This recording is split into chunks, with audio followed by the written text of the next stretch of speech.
Bueno, vamos a terminar este curso básico principiante de un nivel que gramaticalmente te sirve para todos los demás.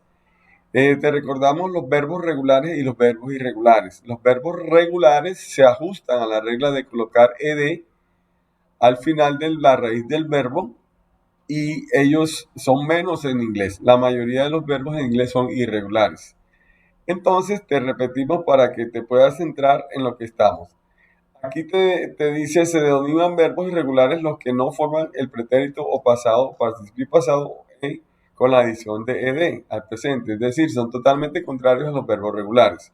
Obsérvese que en ciertos verbos consiste en forma regular al lado de la irregular. Es decir, hay verbos que son regulares e irregulares, coexisten. La traducción en castellano está conjugada en primera persona del singular yo, extendiéndose a sí mismo a la conjugación de los demás personas o pronombre personal. Es decir, la primera columna tiene varias funcionalidades. La primera, así como está, ejemplo del verbo número uno, abide, es la raíz del verbo o la forma simple del verbo.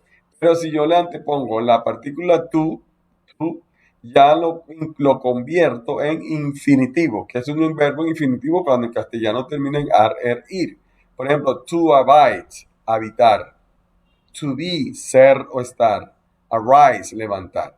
Entonces eso lo colocas antes de el verbo, la raíz principal, anteponiéndole la partícula to. Ahora bien, cuando se la quitas, queda lo que es el modo imperativo. Abide, habite, habiten. ¿Ok? Y con respecto a la conjugación, esta primera parte, en la columna uno, se usa para todos los pronombres, pero tienes que tener en cuenta tercera persona del singular, que debe tomar S o ES según la terminación del verbo. Abide, por ejemplo, sería he, she, it, abides. Le agregarías una S.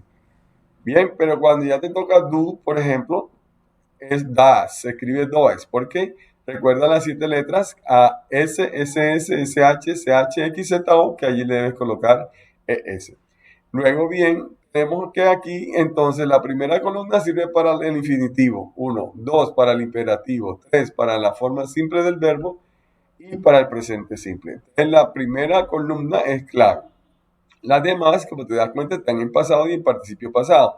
Te aclaro que es participio pasado o participio pasivo cuando el verbo termina en español en ado, ido.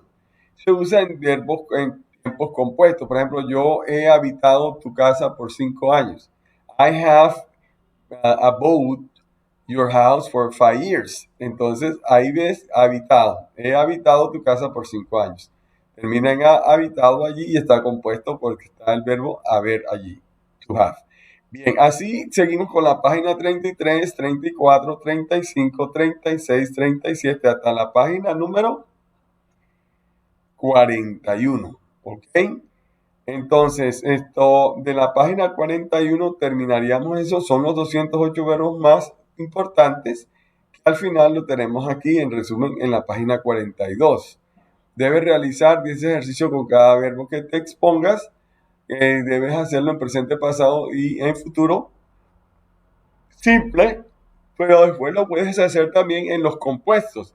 Recuerda que aquí en el libro está solo en afirmativo, pero tú lo tienes que hacer en negativo, interrogativo, interrogativo, respuesta afirmativa, respuesta negativa, larga y corta, contraída. ¿Listo?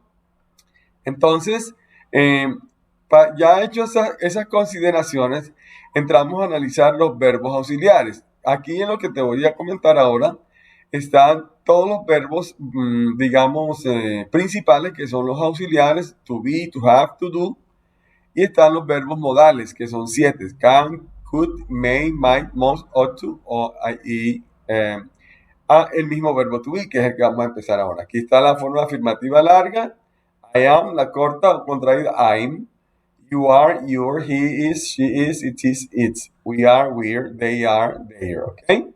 La forma negativa larga, I am not, you are not, he is not, she is not, it is not, we are not, they are not. Y la corta, hay dos cortas o contraídas, I'm not, es igual en las dos, pero en la primera, you aren't, he, she, it isn't, we aren't, they aren't.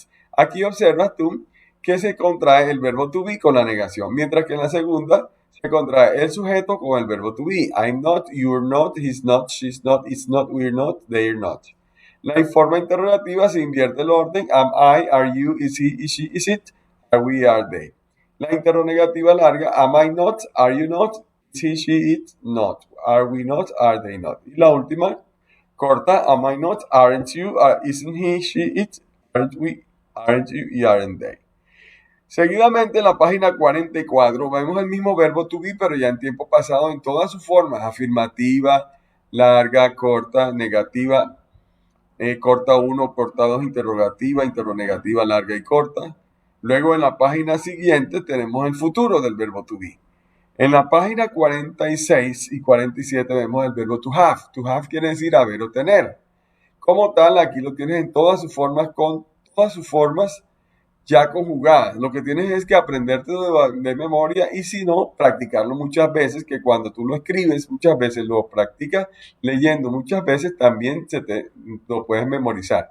Luego pasamos al tiempo pasado del verbo to have, que es had con todas las personas o con todos los sujetos, y el futuro, que también es igual. Recuerda que en el futuro usamos la partícula will. Y aquí la tenemos en todas sus formas: afirmativa larga, corta, negativa, larga, corta 1, 2, interrogativa, interrogativa corta, y así sucesivamente. Empezamos con el primer modal o defectivo, can. Significa poder, que tú puedes hacer algo físicamente o que tienes permiso para hacer algo. Entonces, por ejemplo, yo puedo estudiar porque estoy bien físicamente e intelectualmente. I can study. Tienes que tener en cuenta que el verbo que sirve, el verbo can, que sigue al verbo can, nunca debe tener la partícula to. Por eso es defectivo. Aquí lo ves entonces en forma afirmativa, negativa larga, corta, interrogativa, interrogativa corta y larga. El pasado de can es could y también está en todas sus formas. Ya después de la que están ahí no hay más. Ya te lo tienes listo nomás para aplicarlo y practicarlo. Entonces está el pasado, que es could en todas sus formas. Y pasamos al verbo may. May, la gran diferencia con can es que may solamente para pedir permiso o autorización únicamente. Mientras que con el can tú puedes pedir permiso, autorización o indicar que puedes o no hacer una cosa físicamente. Aquí tenemos el may en presente, el pasado y futuro también. El might, que es el pasado del may.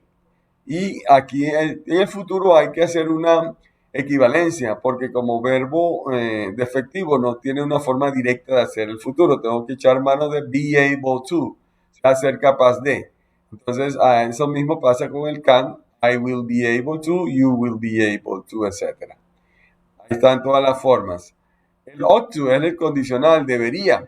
Y ese, el verbo que sigue, tampoco debe llevar la partícula to porque ya la trae inmersa. I ought to study, you ought to, y así sucesivamente. Ahí están todas las formas: afirmativa, negativa, larga, corta, interrogativa. En la siguiente página, que es la 53, hacemos el must. El must es un deber moral, como responsabilidad. Debo estudiar para poder aprender. Debo practicar para poder poner en práctica lo aprendido. Y aquí lo tienes en forma afirmativa, negativa larga, corta, interrogativa, interrogativa corta. Por último, el auxiliar más importante en inglés en cuanto a hacer preguntas, negación, interrogación, porque todos los verbos, excepto el to have, tú puedes hacer preguntas, interrogación, interrogación con el verbo have mismo, por sí mismo, o con el to do. ¿Listo? Entonces tú tienes que aprendértelo. Mira que el verbo do termina en o sea que en tercera persona del singular vas a agregarle es, porque la regla de las 7 letras S, S, S, S, H, S, H, X, Z, O indica que cuando el verbo o el sustantivo terminan en ellos hay que agregarle es. Y allí lo tenemos en afirmativa. Recuerda la pronunciación: I do, you do, he, she, it does, we do, they do. En negativa larga: I do not, you do not, he, she, it does not, we do not, they do not.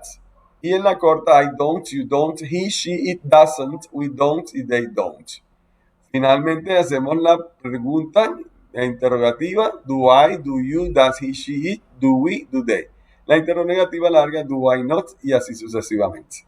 El pasado de do es did y es igualito con todas las personas. Ahí está toda la estructura en afirmativa, negativa, corta, interrogativa, interrogativa, corta y larga. Y en la siguiente página, que es la 55, tenemos el verbo pero en futuro: I will do, you will do, she will do, it will do, he will do, we will do y they will do en forma larga. Y la corta es I'll do, you'll do. Es decir, la palabra artículo o la palabra will se recorta en apóstrofe LL. Y es lo mismo, solo que lo usamos hablando rápido o en un lenguaje informal. Allí ven la forma negativa, larga, corta uno, corta dos, interrogativa, interrogativa, corta, larga. Bien, si te das cuenta, aquí terminamos el libro y ahora lo que nos toca ahora es a practicar. Vamos a practicar escrito y oralmente. Por favor, envía 10 oraciones con cada uno de ellos. Gracias. No te olvides de darle likes y además suscribirte al canal. Suscríbete también cuando te diga suscripción en la campanita negra para que recibas todas las actualizaciones. Recuerda que apenas está el primer curso de introducción, el básico, pero ya vamos con la conversación para llevarte al intermedio y por último vamos a terminar con el avanzado. Muchas gracias.